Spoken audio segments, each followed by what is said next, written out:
How's everybody doing? Welcome to Comic-Con. And welcome to the Star Wars panel. My name is Mike Siglain. I'm the creative director of publishing for Lucasfilm. I'm here with some very fine folks. I will let them introduce themselves because they can do a better job than I can. So if you would, please. Sure.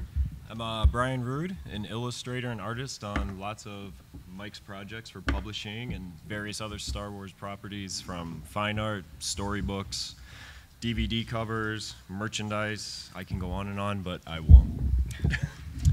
I'm Michael Kogi. I'm the writer of the Star Wars Force Awakens junior novel. I've been writing for Star Wars for like almost 20 years now. I can't believe it. And I just did these Incredibles books, which are like wooden TIE fighter R2-D2 models.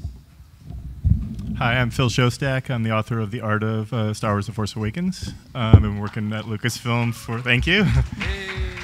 Been working at Lucasfilm for 8 years. I'm part of the asset team, and I handle concept art.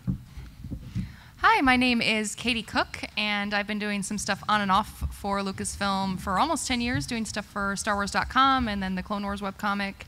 And I just illustrated ABC 3PO, which just came out. It's adorable! I'm Mark Brooks. I'm a Marvel artist, the cover artist on Kanan the Last Padawan, which is a Rebel spinoff. A cover artist on Darth Vader, and I'm currently the artist on Han Solo. I'm Matt Martin. I'm on the Lucasfilm Story Group, so I get paid to read all of this stuff.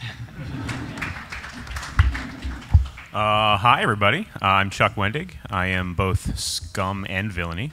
I am the author of both Aftermath and Aftermath Life Debt and the upcoming Empire's End. And I am also, adapting The Force Awakens for Marvel. So as you guys can see, we have a lot of folks on the panel, a lot of stuff to get to. And before we get into talking to them, one of the things that I wanted to do to everyone is just talk about art and have a little bit of an art conversation to lead things off. You know, one of the things that's very important to us at Lucasfilm is getting kids into Star Wars, and we want to make sure that we're doing it the right way. And so we've had readers out before, and some of you may have seen this. We've covered a little bit of this at Celebration. If anyone other than Matt, Phil, and I were in London last week, and James. So hopefully this is new to you. There will definitely be stuff in here that will be new to you. But this is a new style for us. It's a younger style, obviously more simplified, slightly stylized, but it's important for us to do something for the youngest kids. So this is, you know, as I said before, perfect for Padawans. This gets the littlest kids into Star Wars, and what we do here is basically use this art to retell classic scenes from the film. So this is a new title that'll be coming out from Disney-Lucasfilm Press called Trapped in the Death Star that will be out later this year. And as you can see, it's a fun, lively, bright palette, and again, perfect to get the youngest fans in. But from there, it's like, all right, well, where does that little kid go, right? Where does that 5 or 6-year-old go if they want to go to the next level?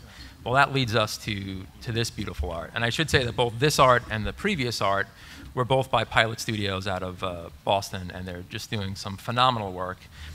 You can see with this that, you know, obviously it's much more detailed, it's much more lush than what we had before, and again, it's on purpose. You know, this is for kids that are slightly older than the readers, something a little more challenging, a little more advanced.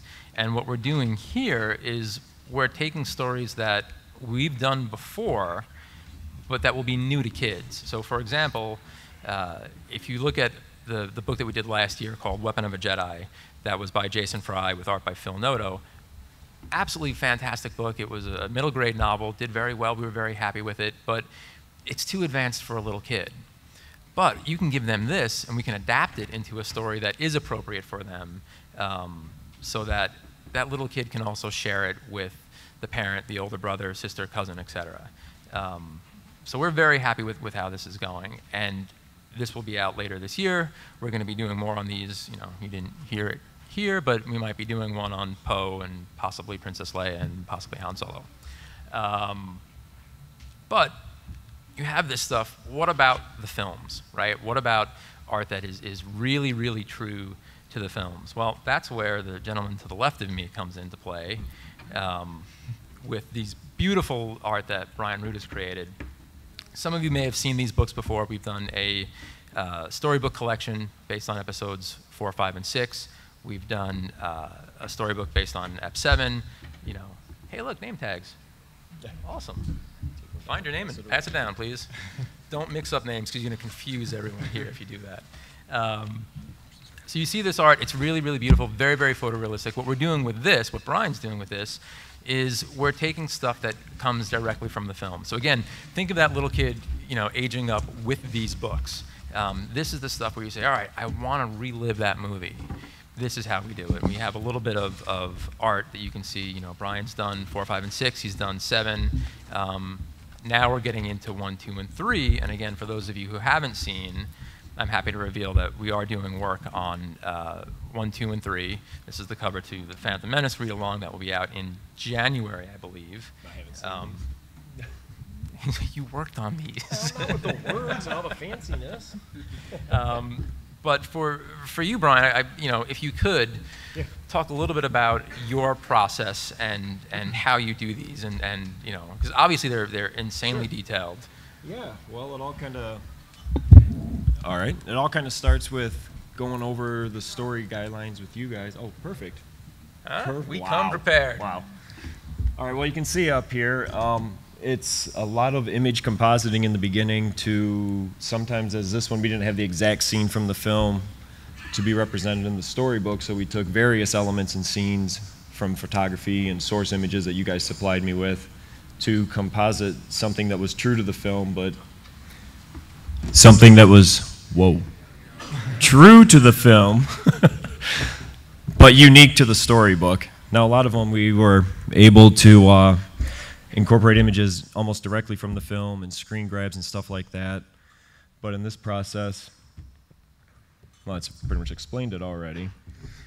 How long does this take, though? How long for one image, for one painting? For one image, will sometimes as simple as a day and a half, 2 days, sometimes 3, 4, 5 days.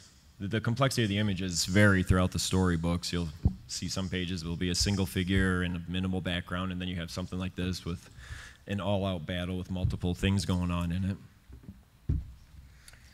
For this, though, I mean, you've been working on this for quite some time. Yeah, a couple years now. Right. So it's been 3, I think. 4, 5, and 6. It's been 1, 2, and 3. And then I'm happy to say that we will have you working on 8 very, very soon. And then cool. hopefully 9 after that, so that at the end of the day, what you'll have is the complete saga. And then I'll sleep. Yes, exactly.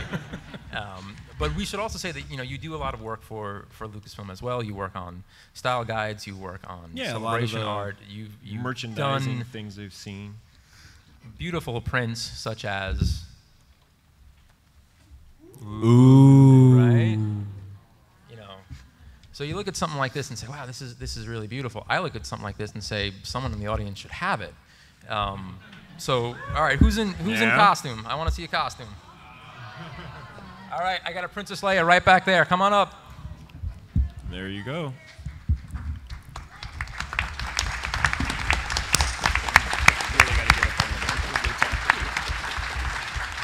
Your Highness, here you go. All right, now I saw Lord Vader over there. Where's Vader? Because Brian also did this one that has Vader on it, so I think it's appropriate.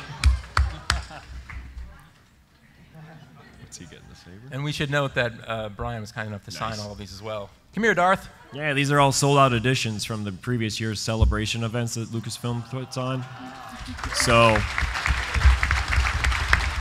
now you can't get them anywhere. I thought I saw an Ewok somewhere. Was there an Ewok? Come on up, Ewok.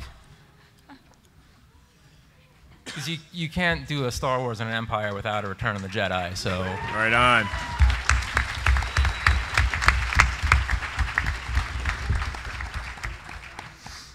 And then, are there any Boba Fett, Jango Fett, Mandalorian fans? All right, that guy was the first to raise his hand. Come on up, sir. For you. Now y'all come by the booth and buy more. Yeah. 47.19. Yes, he will sign. Speaking of art, I'd love to talk to Phil a little bit about the making of The Force Awakens. This was obviously a huge, huge undertaking. Indeed. Yeah. How did you, if you can tell them, how did you even go about writing this, figuring out images for this? Well, I had the huge advantage of being with the art department the entire production of the film, or pre-production. I started on The Force Awakens in December of 2012, so from the very beginning to the very end. So just familiarity with the project from the very beginning helps a lot. But there was like literally tens of thousands of images to cull down to the 600 or so that are in the book. And just to make everyone here very, very jealous, you got to see everything. I did. Yeah, I knew the fate of Han Solo years before Long the film came before. out. Yes, which was a heavy burden to carry. Were there any particular images that really stood out to you that either made it into the film or perhaps didn't that are in the book? Well, speaking of Han Solo, obviously for preserving the secrets of the film, there were quite a few pieces that we couldn't include in the book that we would have loved to. So yeah, the big spoiler moments. But yeah, one piece in particular that I'm hoping we'll see, we will see in a future book, is that I didn't discover until after the book went to print, was Michael Kaplan's original sketch for the new Stormtrooper helmet design. Oh, that's cool. Which he sketched on loose leaf paper. So that'll be really great to see, hopefully, in a future book. And how was it working with the art and asset team with it? I know you're a part of the asset team, but how was that interaction as both Lucasfilm employee and also now writer? Yeah, it's a bit, it's great because I'm working with myself. I provide myself the assets that I need for the book, so that makes it very easy. But yeah, I mean, it's just always a matter of, wrangling, just the sheer amount of art that goes into a book like this, The way I usually start the process is to have the artist make between 50 and 100 selects, but then I end up with way more than I need even from that for the book, and then try to whittle it down. And it's always a heartbreaking process to, cut things that are, that I'm really married to. Yeah, it's not easy. And we should say congratulations because this was, as many of our titles up here, a New York Times bestseller when it was released in December. So congratulations. Thank you.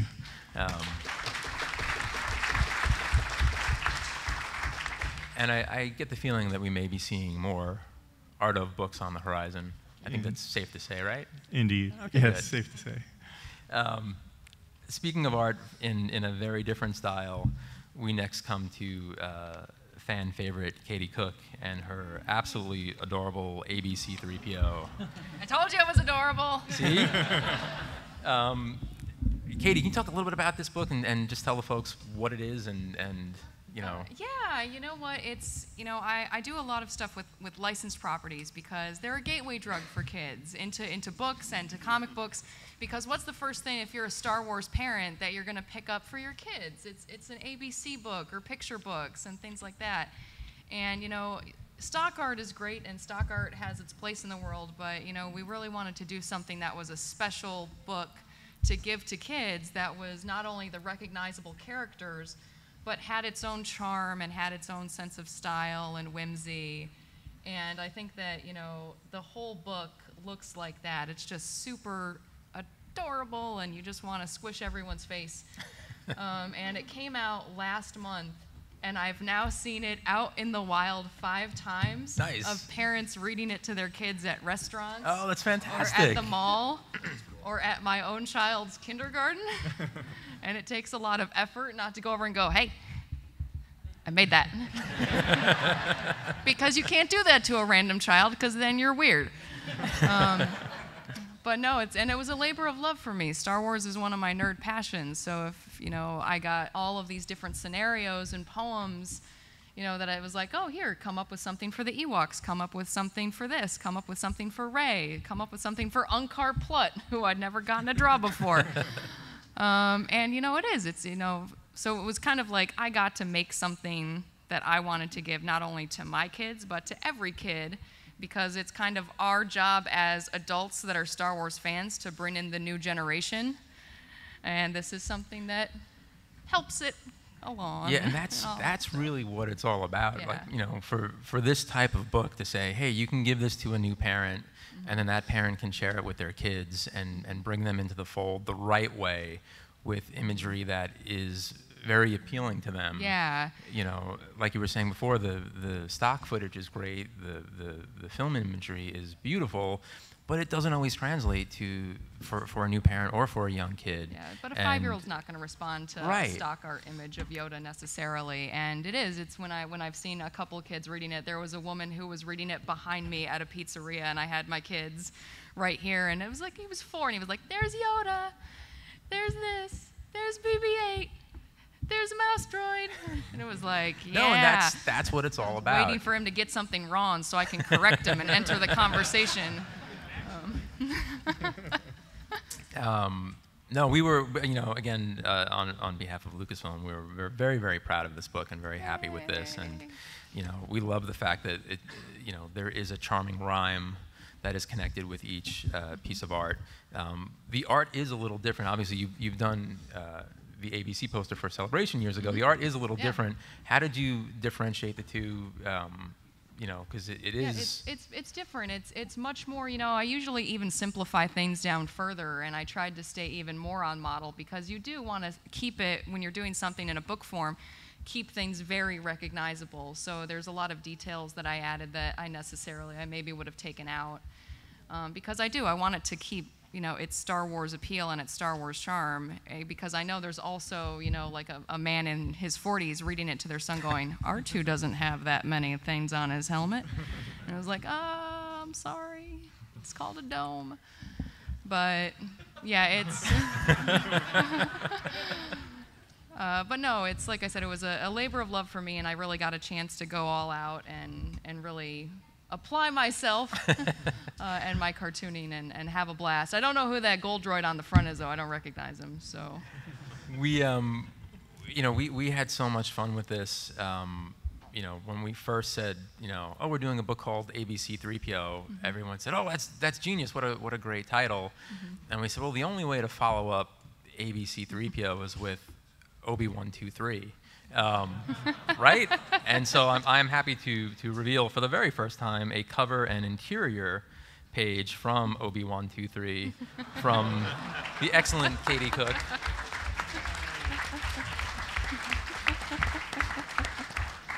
So Katie, this is, I mean, obviously we're dealing with numbers now instead of, Yes. of letters. What were the challenges with this book? Well, I'm really bad at math, which is why I became an artist. But it was a lot different because ABC 3PO was more scenario-based, and then all of a sudden it's like, okay, now you need to fit 17, Gamorrean guards on a page, and it was like, how do you do that? That's hard. Yeah, you lose real estate very quickly when it's But you it got to was draw still- 18 pod racers. It's like, oh man, okay. Yeah, but it was still fun, and I got to come up with different things for every page, and I ended up bringing my 5-year-old into the office a lot, going, all right, count how many are on here. And it was like making sure that everything was easily countable because I had a test subject. And again, right that's what it's all about. It's Yeah. it's making sure that it is appropriate for kids and that it does work. And like you said before, the fans will get it, and the next generation will get it. Yeah. And the older fans will appreciate it. Yeah, and it's a blast. And even then, it's, a lot of the reviews that have come out, a lot of the parents are responding to it really well. They think it's adorable. They think it's super sweet. And even here at the show, we've gotten a lot of feedback from adults who bought it for themselves. Excellent. And they're just like, no, the illustrations were really cute. And I was like, thank you. Yeah, That's really nice. It's beautiful, beautiful stuff. Thank you. Congratulations. I've got to say that getting those poems in email was a nice change of pace for us in the story group, too. Next up we have, and again, you may have seen this, we are returning to Jedi Academy. Jarek Krasowska is writing and illustrating this one. It comes out next week. Unfortunately, he could not be here today, but we wanted to share the cover and an interior page. This one focuses on Victor Starspeeder and his older sister, and she's not too happy that her younger brother is in Jedi Academy with her. From there, speaking of stuff for kids, for a slightly older kid, we moved to a new book from Studio Fun. I believe this is also a cover reveal for us. It's the Poe Dameron Flight Log. So this is very similar to Ray's Survival Guide, if you remember that book that came out at the end of last year. And the excellent Michael Kogi, who was here, was the writer on this one. And you know, Michael, when you do a book like this, how is this different from writing, let's say, the TFA junior novel? Sure, yeah. I mean, I'm a fiction writer, and so the challenge of something like this is it's not so much the prose, it's the concept of the spreads and the pages. You want every section to be a little bit different, but you still have to tell a narrative at the same time. You still have to tell a story. So I would have to think of, well, let's see if we have a planet capsule here, or we have a letter from Princess Leia offering the condolences for the death of Poe's mother. You know, little in-universe artifacts like that really kind of help bring this logbook to life. And what kind of research did you have to do for something like this? TFA, Force Awakens, I knew just about every in and out of that story, having done the novelization for it, the junior novel. And so I knew stuff about Poe that had been developed. I knew what Alan Dean Foster had done. I knew what I had did in my junior novel, how does he survive on Jakku. And so that was a major point of this book. And I kind of expanded that sequence, and I allowed that scene to breathe and give more kind of story to it. Now, Matt, this is obviously something that the story group works very closely. I mean, you guys work very closely with us on everything we do, but this is something that bridges both continuity and story. So from your point of view, what was it like working on this? It was really interesting because this sort of encapsulates Poe's full journey, and it was a nice, fun challenge for us to kind of make sure that you kind of got in every element that we've already told without trying to extrapolate too much for what we kind of might want to leave for a potential future story. So it's a balancing act of finding the right things to get into it and kind of preserving things. But I know one of my big things, since I also worked on the Poe comic, was making sure that the Poe comic is well represented. And I think we actually, since this book comes out, you know, in a few months, we got you some information about upcoming issues of the comics, so you know when this comes out, it's as current as it can be. And that's also the beauty of everything that you guys do is making sure that it is one shared universe and there is a strong continuity between everything that we do up here. You know, I don't know if everyone realizes just how much work goes into that. Yeah, it's a lot of things to keep at the top of your brain all the time, which is why we have more than one of us. Yeah, and the content is always expanding too. So when you do revisions, you often have to go back and add stuff and change and delete in order to fit according to the new continuity. So you have to be ready to handle that. And one of the great things about this book is there is some new information and just more character-based stuff that if you really like Poe, I think you're gonna like the book. Yeah, I think there's more insights into Poe than probably anything that we've done at this point, because you really kind of get his perspective on things, which I think adds a lot. Cool. Thank you. So Michael also contributes to Star Wars Insider, and he's a couple of the upcoming covers for our August issue. Excuse me. So Michael, can you tell everyone, you know, what you do for them and how you contribute to the magazine? Yeah, I interview some of their some writers. I interviewed Mark actually for the Han Solo over email. Right, so this is the first time we've met. Right. Yeah, so I do that. I've been able to do some really cool. I've seen the original manuscript for Star Wars that Alan Dean Foster did, and I've kind of learned some secrets that nobody knows about the story at the beginning. I shouldn't say anything. But there's some really cool things like that. I sat in the desk of Brian Daley, who's one of my favorite authors of all time. He did the radio dramas and the Han Solo books. So working for the Insider, it's a nice side gig, and it offers me opportunities as a fan to just really enjoy the franchise. And something that we don't have a slide of, but you have in front of you, is the new Inside Edition books. So I don't know if everyone can see. If you want to hold up that very cool TIE fighter you have there, and tell folks a little bit about what this is.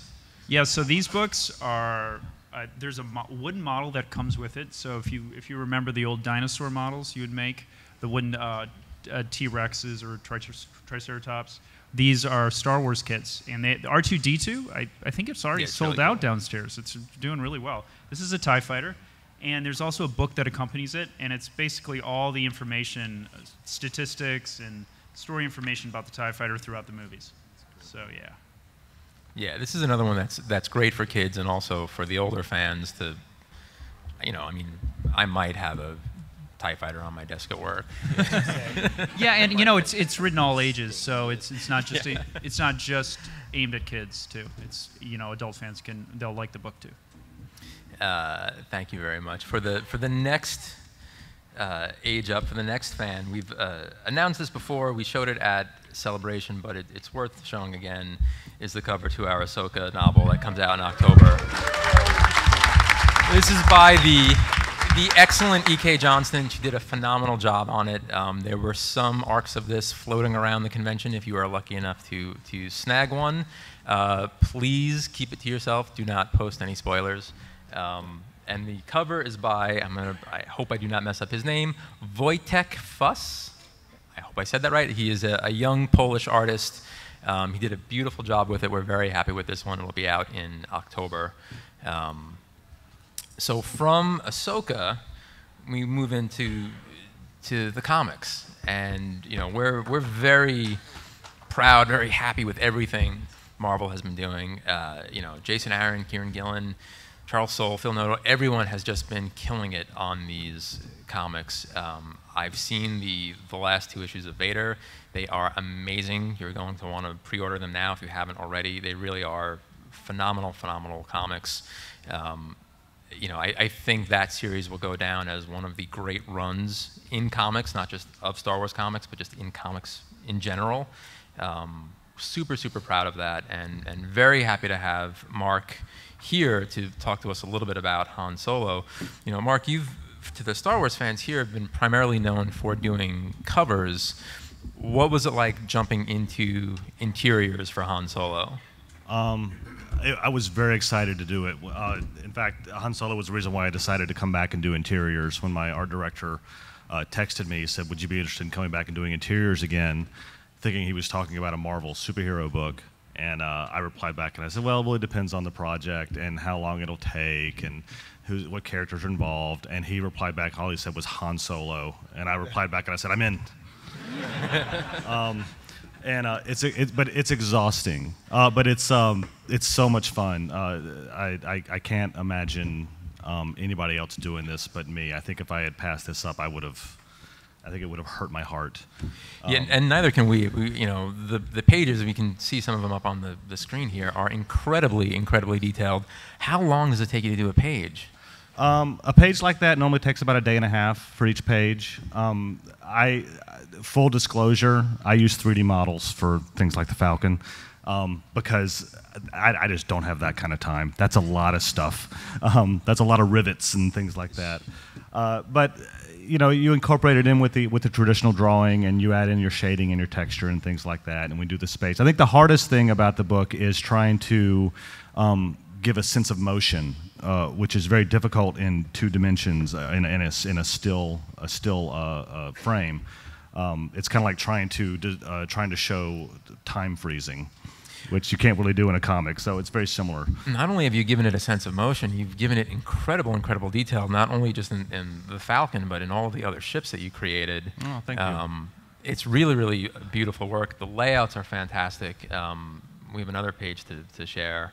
And the likeness is spot on. It's like, you really are knocking it out of the park on this one. Thank you. Yeah, I mean, that's one of the things with, I ended up contacting a lot of other artists that have drawn Harrison Ford and other Star Wars characters before and done it very, very well, like J. Scott Campbell or Adam Hughes, to ask them, because I didn't want to just do stills of movies to try to, I wanted to be able to capture the character and make him my own, I guess. And I got the advice that don't try to get the character 100%, draw it 70%, and let the audience's eye and imagination fill in the rest. So I found that kind of helped a lot. That's fantastic, and that's one of the things that we tell a lot of the artists, both in terms of Marvel and and the other books that we do, pretty much with the exception of Brian, because Brian's has to be so photorealistic. What we usually say to the guys is, make sure it looks like Han Solo.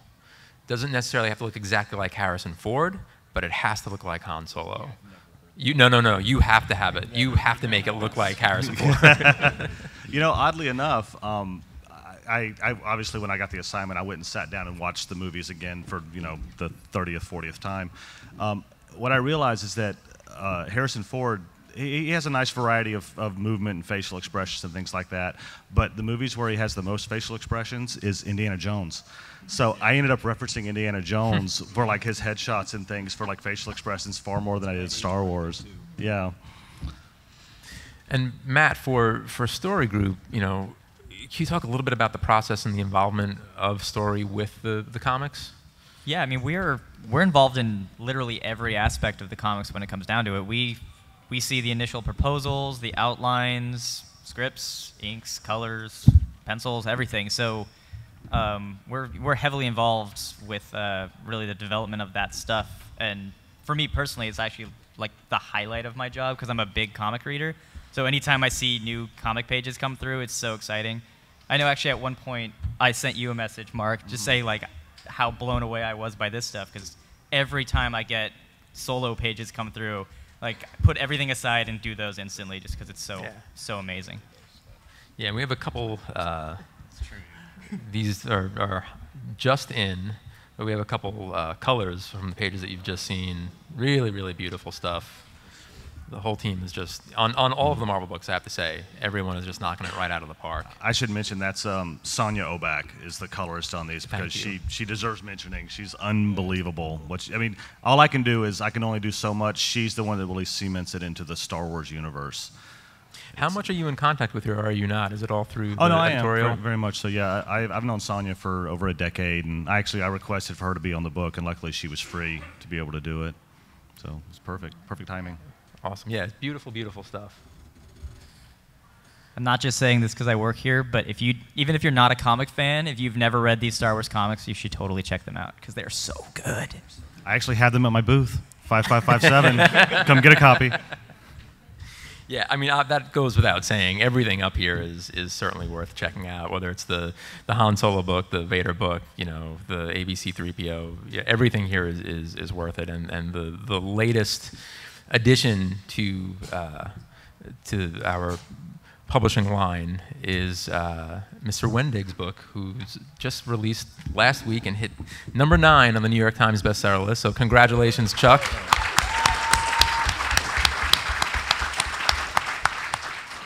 So Chuck, with Aftermath and Life Debt now out, what can fans expect in Life Debt if they haven't read it yet?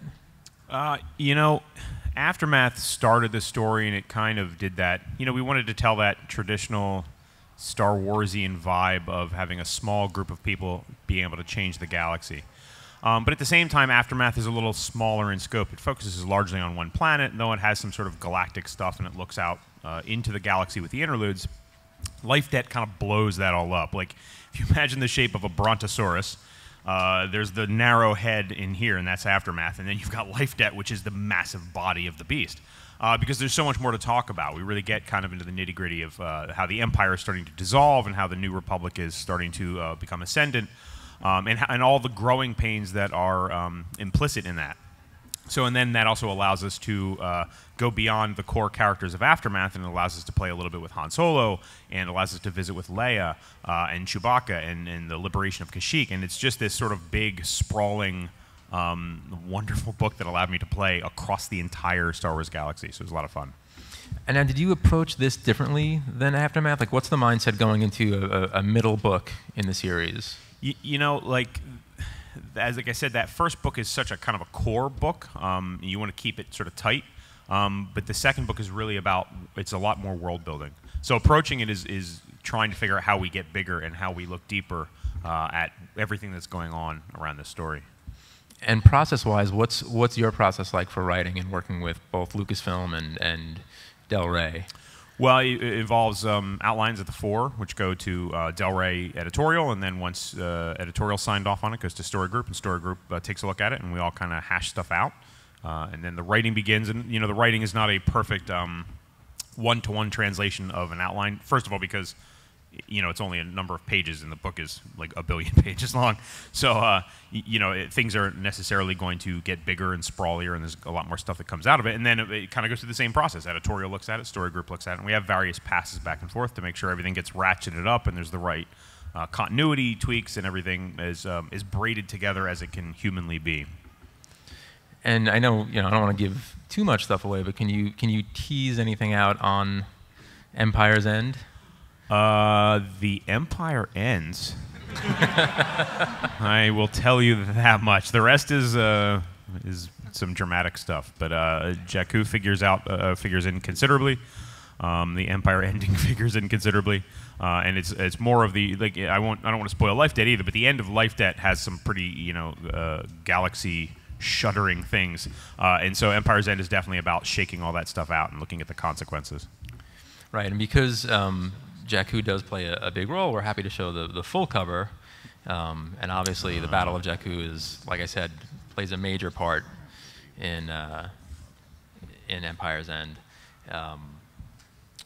So from here, again, I'm sure everyone has heard the announcement, but we did do Bloodline earlier this year from Claudia Gray, which hopefully everyone saw, everyone read. Claudia did a phenomenal job with Lost Stars. She topped herself with Bloodline, and we can't even wait to see what she's going to do next. But the other thing that we have coming up, which again you may have heard about, is a little book called Thrawn. We are very, very, very excited to have Timothy Zahn back and writing this character. We've been working very closely with Story Group, very closely with Dave Filoni and the Rebels team to make sure that this is the book that we've all been waiting for. We're very excited about this. Matt, is there anything that you are allowed to say about this title? I don't think so. Is there? Yeah. Well, I think I'm as excited as everyone else, but I don't think I could say anything. Except that it's on sale in April. Yay! Pre-order yours now. No, we're very excited to have Tim back, and we had him out to Lucasfilm and sat down with him, and he sat down with Dave and went through everything. And you may have seen some of the footage at Celebration, but he's done a phenomenal job on this manuscript. We're very excited about it. We can't wait for you guys to read it. You will be hearing more about this later in the year, so think maybe New York Comic-Con, perhaps. So definitely keep your eyes and ears open. We have one or two little things to get to next, but before we do, I just wanted to run down the list with the panelists to see, is there something that, one, you're excited about on the Star Wars front, anything coming up, and two, what else are you guys working on? Star Wars or otherwise? Well, Star Wars, like you had mentioned with the Star Wars, doing the prequel books, finishing those to be in the set with the rest of the storybook collection, getting ready to embark on episode 8, which is going to be exciting and fun and a ton of work. Oh, yes. Multiple other things what I do with the style guide artwork for the feature films like Rogue One and stuff like that. There's going to be a lot of stuff coming out in the near future involved with my artwork involving those projects. And other than Star Wars, can I talk about Star Trek here? Is that okay? It's okay now, right? We can do that. I just finished the 50th anniversary key art for the Star Trek convention based on the original series. My artwork was for the New York show in September 2nd through 4th, I believe. And in an hour from now in my booth, I actually have skateboard icons Steve Caballero and Elliot Sloan signing some new artwork that I created of them. So if there's any California skateboard fans or any skateboard fans out there, swing by, man. They're going to be there signing. These guys are awesome. They're legendary. That's it. 4719 is where they will be. And you, sir? Yeah, I have. I think the Poe book comes out in November. Is that right? Mm-hmm. Yeah, so that's on the horizon. And then I did 2 more of these, so 4 total. I did the Millennium Falcon and the X-Wing Incredibuilds, which those are going to be really, really cool models. I have a original graphic novel out called Empire of the Wolf. If you like ancient Rome and werewolves, this is your book. And I'm also doing the books for the new Harry Potter movie, Fantastic Beasts and Where to Find Them. So I'm really excited about those. So as part of the asset team at Lucasfilm, I'm always involved with all the concept art going forward. And at least peripherally involved in all the art books going forward. So you just can't talk about anything. No, I you just know can't it talk all. about You've seen anything. it all. It's really, really cool, but yes, that's it's about always, as far as it can go. Exactly. Yeah, that's about it. Oh, and I'll be signing the Art of the Force Yes, Awakens. please. Yeah, if anyone's doing signings, please let everyone know. Yeah. Please come by and support these fine folks. So it'll be at 12:30 at Abrams Books booth downstairs. Awesome. Katie, how about you? Anything you're excited about? Anything you're working on coming up? I've got like 2 projects that I can't say anything about. I did just wrap up. I was the lead writer for My Little Pony Friendship is Magic comic books for about 4 years. I just wrapped up that. If anyone's ever heard of it, Pastel Ponies. But other than that, I've done work for Marvel. I've done my own creator book, Gronk, A Monster Story, and I'm down in Artist Alley at HH17. But I will be at the booth on Sunday at 1 o'clock signing ABC 3PO. Come get your copy. Yeah, lots of stuff I can't talk about. It's all fun. Cool. Awesome. Mark, how about you? Anything you're excited about Star Wars-wise? Anything you got coming up? My life is all Han Solo right now, so There's nothing wrong with that. No, not at all. There's talks of something coming after I'm finished with Han Solo, but I don't know what it. I can't really say what it is yet. But if any of you guys have not read Han Solo or Darth Vader, the 6-part Vader Down series from Marvel, or Star Wars, Vader, Leia #1, any of those, please come by my booth, number 5557, just inside Hall F, and come grab a copy because they're really good. I'm really proud of them. Awesome. Matt, like Phil, you pretty much know it all too, and I don't know if you're allowed to say anything. Yeah, no, but as a big Star Wars fan, I'm excited about everything, and I think currently, as of right now, I'm most excited to read Empire's End because I think it's going to be coming my way soon, and that's not a horrible thing to have to do for work. Chuck, how about you? Anything you're excited about? Anything else you're working on? I did just turn in first draft of Empire's End, so that will be winging its way to Story Group soon. So after that, I've got the next 5 issues of the Force Awakens adaptation from Marvel rolling out over the next couple months. And then I have my own, in August, novel coming out called Invasive, which is sort of a Jurassic Park-y, genetically modified killer insects story, thriller, roller coaster thing. So that's me. Cool. Oh, and signing 12:30, signing Aftermath and Life Debt at the Del Rey Star Wars booth. Awesome, thank you. And one thing I wanted to say is that everyone up here really gives 100% on everything, and everyone is very, very passionate about what they do, and everyone is a fan, and we hope it translates to you guys. And if it does, please support them up here and be vocal about it. If you like it, let us know. And if you don't like it, let us know. We're trying to make the best Star Wars books we can for you guys and for ourselves. And in terms of new Star Wars books, we do have a little film coming out at the end of the year called Rogue One. I figured, why not end the panel with a little bit of Rogue One exclusives? So you may have seen some of the covers that we're doing. Catalyst from Del Rey. We've got some amazing books from DK and from Egmont, UK, which doesn't quite apply to all of us here because we are not living in England. But you can see some of the beautiful work. The U-Wing build it will be coming to the States, which is fantastic. But you may have seen these already because these were released last week at Celebration. But anybody want to see anything else we're doing for? All right, cool. So I can show you, these are 3 new covers. We have a DK Level 4 reader focusing on the Rebels called Secret Mission. We have a Rogue One dossier book. This I'm very, very excited about. This is sort of like the Poe book. It's an in-world book that focuses on the Rebel team and their mission. And then we are doing, because this is all the rage now, an adult coloring book based on Rogue One, so you can color your own Death Star and Stormtroopers and K2. I wanted to end on one final cover.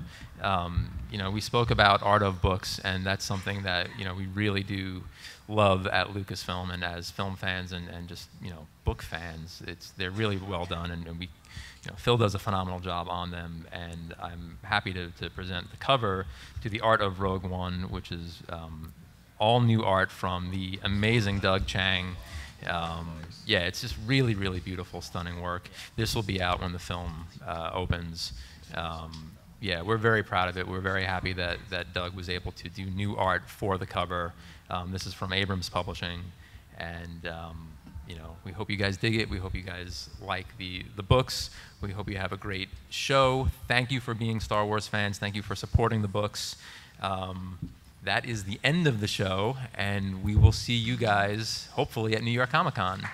Thanks, everybody.